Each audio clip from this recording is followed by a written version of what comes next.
పరిస్థితి చూసాం. రైట్. నమస్తే అండి వెంకటేశ్వర రెడ్డి గారు. నమస్తే అమ్మా. వెంకటేశ్వర రెడ్డి గారు ఏమంటారు? వైసీపీ హయాంలో ఉత్తరాంధ్రలో భూ కబ్జాలు పెరిగాయన్న ఆరోపణలు వినిపిస్తున్నాయి. దీన్ని మీరు అంగీకరిస్తారా? ఒకవేళ నిజంగా మీ ప్రభుత్వ హయాంలో ఇలాంటివి మీ దృష్టికి వచ్చినప్పుడు మీరు ఎందుకు చర్యలు తీసుకోలేదు, వాటిపైన కఠినంగా ఎందుకు లేరు అనే ఆరోపణలు కూడా వినిపిస్తున్నాయి. మీరు అంగీకరిస్తారా దీన్ని? ముందుగా ప్రైమ్ 9 వీక్షకులకి, ప్యానెల్లో ఉన్న పెద్దలకి, రాష్ట్ర ప్రజలకి మీకు శుభ సాయంత్రం. మానవుడే మహనీయుడు, మనిషే దేవుడు, సత్యమేవ జయతే. ఇక్కడ మేడం గారు మాట్లాడిన విషయాలను చూస్తుంటే నాకు కొన్ని జోకులు గుర్తొస్తున్నాయి. అవి ఏంటంటే, ఆడలేక మధ్యలో ఓడు, మింగలేక మంగళవారం. అట్లానే ఒక స్టూడెంట్ ని తన తండ్రి ఎగ్జామ్స్ ఎందుకు ఫెయిల్ అయ్యావంటే టీచర్ సరిగా దిద్దలేదు అన్నట్టుంది. ఇక్కడ ప్రభుత్వం, కూటమి ప్రభుత్వం అధికారంలోకి వచ్చి 18 నెలల కాలమైంది. ఈ చేసే ఆరోపణలు మేము అధికారంలో ఉన్నప్పటి నుంచి చేస్తూనే ఉన్నారు. అదే మాటలు మళ్ళీ మళ్ళీ చెప్తున్నారు. ఈ చంద్రబాబు నాయుడు గారు సీరియస్ అయ్యారు, పవన్ కళ్యాణ్ గారు ఉగ్ర రూపం దాల్చారు, సీట్ ద షిప్ అన్నారు. ఇవన్నీ విని విని విని ప్రజలకి 18 నెలల నుంచి బోరు కొట్టేసింది. ఇక్కడ మేమేమంటామంటే, మీరు ఎందుకు చర్యలు తీసుకోలేకపోతున్నారు? మీకు పరిపాలన మీద పట్టు ఉన్నదా లేదా? మీరు పరిపాలించే దమ్ము సత్తా మీ దగ్గర లేదా? అధికారులు మీ మాట వినట్లేదా?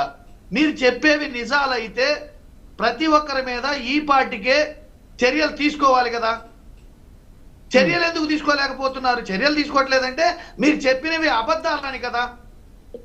ఈ కళ్ళబొల్లి మాటలు, కట్టుకథలు గత ప్రభుత్వం మీద చెప్పి చెప్పి చెప్పి చెప్పి గత ప్రభుత్వం మీద ఎన్నాళ్ళు చెప్తారు? మీరు చెప్పిన వల్ల ప్రజలు వింటారని మీరు అనుకుంటున్నారు. ప్రజలు మనం చెప్పినవి వినరు, చేసింది చూస్తారు. ఇప్పుడు ఏ నాయకులు అనుకుంటున్నారు వెంకటేశ్వర రెడ్డి గారు? ఇప్పుడు అధికారులు మీరు చెప్పినా వినట్లేదని మాట్లాడుతున్నారు కదా, అక్కడ భూ కబ్జాకు పాల్పడింది ఏ నాయకులు, ఎవరు, ఏ పార్టీ నాయకులు అనుకుంటున్నారు మీరు? ఇప్పుడు మీ మీద ఆరోపణలు వచ్చాయి, వైసీపీ నాయకులు దందాలకు పాల్పడుతున్నారు అని. అసలు నేనేమంటానంటే, ఈ కూటమి ప్రభుత్వం చెబుతున్నవన్నీ అబద్ధాలు అంటాను. ఓకే, కట్టుకథలు అంటాను. కట్టుకథలు అంటాను. అబద్ధాలతోటి కట్టుకథలతోటి ప్రజల్ని భ్రమ పెట్టి, మభ్య పెట్టి, మాయ చేసి ఈవీఎంలతోటి ఈ ప్రభుత్వం గెలిచింది అంటాను. గెలవబట్టి అందుకే వీళ్ళు ప్రజలు ఓట్లేసి గెలిచి గనక ఉంటే, ప్రజలు ఓట్లేసి గనక గెలిచామన్న నమ్మకం వీళ్ళకు ఉంటే వాళ్ళకి ఏం చేయాలి? ఇవన్నీ సాల్వ్ చేయాలి, చర్యలు తీసుకోవాలి, ప్రజలకు మంచి పాలన అందించాలి. అందించి మళ్ళీ ప్రజల చేత మెప్పు పొంది మళ్ళీ అధికారంలోకి రావచ్చన్న భరోసా, నమ్మకం వాళ్ళకి కలగాలి. మీరు వీళ్ళకి అది కాకుండా కేవలం ఆరోపణల మీదే 18 నెలల కాలం గడిపి, ఈ 18 నెలల కాలంలో 2,66,000 కోట్ల అప్పు చేసి, జీడిపి రేటు పడిపోయి, తలసరి ఆదాయం పడిపోయి, ఉపాధి పడిపోయి, ఇంతవరకు ఏ ఒక్క పని చేయకుండా అన్ని రిపోర్ట్లు చూసుకుంటే అబాసు పాలవుతున్న ఈ ప్రభుత్వం ప్రజల పట్ల అబాసు పాలవుతుంది. ప్రజలకు నమ్మకం కోల్పోయామని సాక్షాత్తు ఈ రాష్ట్ర ముఖ్యమంత్రి వర్యులు 18 నెలల తర్వాత అధికారులు కలెక్టర్ కాన్ఫరెన్స్ లో చెప్తున్నారు అంటే ఆయన చేయగలడనా, చెయ్యలేడనా? ఈ ప్రభుత్వం పనిచేస్తుందనా, పని చేయట్లేదనా? చెప్పుతున్నవి నిజాలనా, అబద్ధాలనా? ఏమని ప్రజలు అనుకోవాలి? ప్రజలు ఏమని అనుకోవాలి? డిప్యూటీ సీఎం గారు వార్నింగ్ ఇస్తారు, చంద్రబాబు నాయుడు గారు సీరియస్ అవుతారు, కానీ అక్కడ గ్రౌండ్ లెవెల్లో పని జరగట్లేదని వాళ్లే చెప్తారు. మీరు చర్యలు తీసుకుంటే, మీరు చెప్పేవి నిజాలైతే, మీరు సీరియస్ అని అంటున్నారు కదా, ఆ సీరియస్ నిజమైనదైతే ఎందుకు అధికారులు పనిచేయరు? ఎందుకు సక్రమైన చర్యలు తీసుకోరు?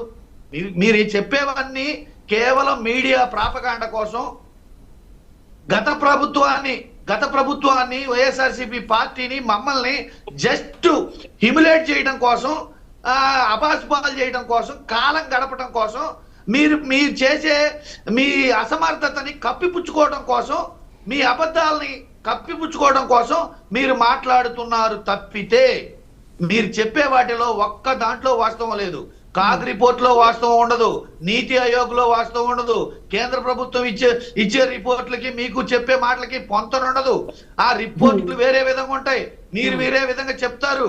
ఈడ ప్రజల పరిస్థితి వేరే విధంగా అధ్వానంగా ఉంది. కానీ మీరు అభివృద్ధి చెందుతుందంటారు, అభివృద్ధి చెందుతుందంటారు, పెన్షన్లు ఇవ్వలేమంటారు, అభివృద్ధి చెందుతుందంటారు, నెల నెల జీతాలు ఇవ్వలేమంటారు, అభివృద్ధి చెందుతుందంటారు, మెడికల్ కాలేజీలు మెయింటైన్ చేయలేమంటారు, అభివృద్ధి చెందుతుందంటారు, ఏ పని సక్రమంగా జరగదు. మళ్ళీ లక్షల కోట్లు పెట్టేసి ఆ ప్రపంచ రాజధాని నిర్మిస్తామంటారు.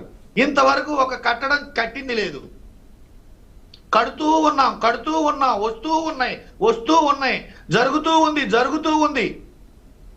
ఇలా చెప్పి పుస్తకాలు రాసుకోవటం, రోజులు గడపటం, సంవత్సరాలు గడపటం, ఈ కళ్ళబొల్లి మాటలు విని ప్రజలకు కూడా విసుకెచ్చిపోయింది. కేవలం ప్రజలు ఇప్పుడు ఈ రోజు ఎన్నికలు ఎప్పుడు వస్తాయా అని ఎదురు చూస్తున్నారు. ఎన్నికలు వచ్చేంత వరకు, ఎందుకంటే వీళ్ళకి 164 సీట్లు ఉన్నాయి కింద. అయితే కేవలం వెంకటేశ్వర రెడ్డి గారు కేవలం ఇవి ఆరోపణలే అంటారు. వెంకటేశ్వర రెడ్డి గారు, ఇది కేవలం ఆరోపణలే అంటారు. మీ వైసీపీ వాళ్ళ తప్పేమీ లేదు, మీ ప్రభుత్వ హయాంలో ఎటువంటి భూ కబ్జా జరగలేదంటారా? అమ్మా, కేవలం ఆరోపణలే కాదు, పచ్చి అబద్ధాలు. ఓకే, నిజమైతే నిరూపించాలి కదా. ఓకే, నిజమైతే నిరూపించాలి, చర్యలు తీసుకోవాలి. ఊరికే ప్రాపగాండ చేసుకుంటూ, కట్టుకథలు చెప్పుకుంటూ, మీడియా సమావేశాలు పెట్టుకుంటూ, ఆ మీడియా సమావేశాల్లో పాల్గొని మీ ఇష్టానికి చెప్పడం. మీ చేతిలో అధికారం ఉంది, మీరేదో పరిపాలన ఉంది. ఏ చర్య తీసుకోవాలన్నా మీ దగ్గర మీకు ఒక పవర్ ఉంది, పవర్ ఇచ్చారు ప్రజలు అని మీరు అనుకుంటే ఖచ్చితంగా తీసుకోవాలి కదా చర్యలు. రైట్, ఎందుకు 18 నెలల పాటు కళ్ళబొల్లి కబుర్లు చెప్తారు?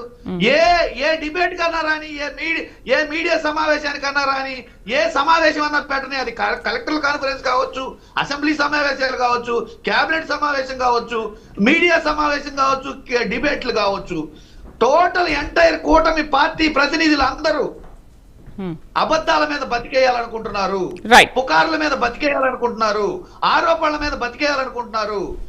నేను ఒక్కటే చెప్తున్నాను, మనం చెప్పేవన్నీ ప్రజలు వింటారనుకుంటే పొరపాటు.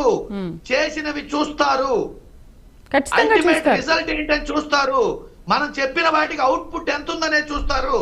ఆ అవుట్పుట్ లేని రోజు, ఎన్నికలు వచ్చిన రోజు, ఎంతటి వారినైనా, ఎవరినైనా, అది మిమ్మల్నైనా మమ్మల్నైనా ఎవరినైనా మట్టి కరిపిస్తారు.